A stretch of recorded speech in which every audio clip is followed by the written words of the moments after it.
हमारे YouTube channel Rajshri music CG को लाइक, share और सब्सक्राइब करना बिल्कुल ना भूलें।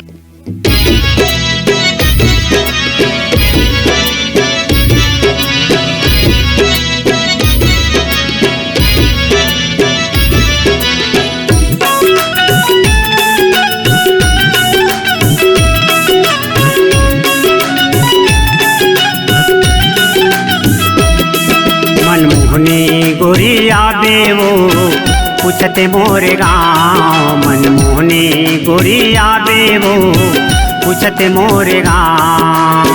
तोरे माया के मोला, तोरे माया के मोला आवे वो प्यार।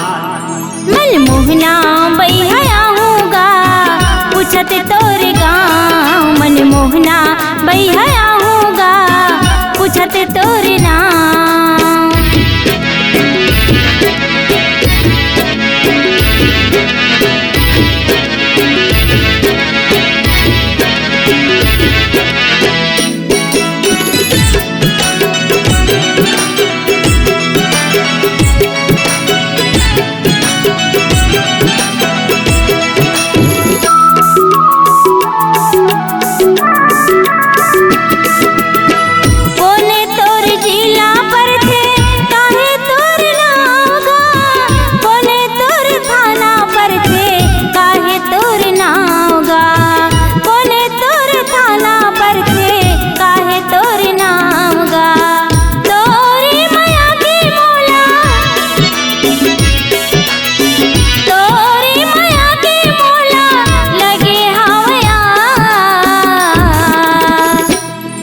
मनमोहनी गोरिया बेवो पूछते मोरे गाँव। मनमोहनी गोरिया बेवो पूछते मोरे गाँव।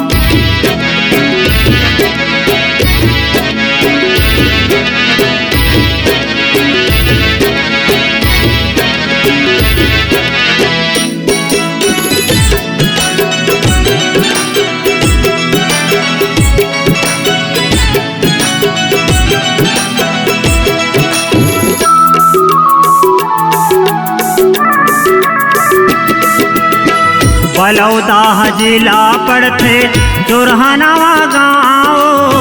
सिमगा मोर थाना पड़ते नकुलिया दुनाओ। सिमगा मोर थाना पड़ते नकुलिया दुनाओ। सुरताल राखे रेबे, सुरताल राखे रेबे नकुलिया दुनाओ। मनमोहनी गोरिया बेवो पूछते मोरे गाँव। मनमोहनी गोरिया बेवो पूछते मोरे गाँव।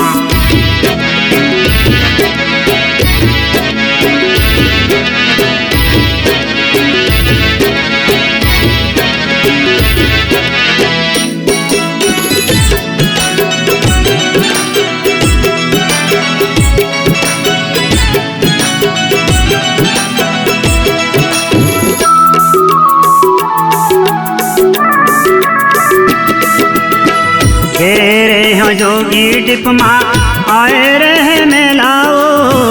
तेरी माँ बैठार के तोला खवायों में केलाओ।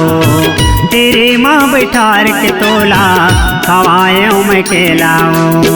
वीडियो सिनेमा दिखाए, वीडियो सिनेमा दिखाए खवायों बंगला के पाँच।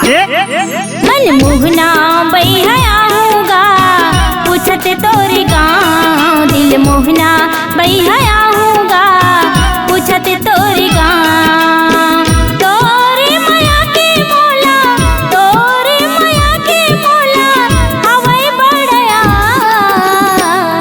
मनमोहनी गोरिया बेवो पूछते मोरे गाँव।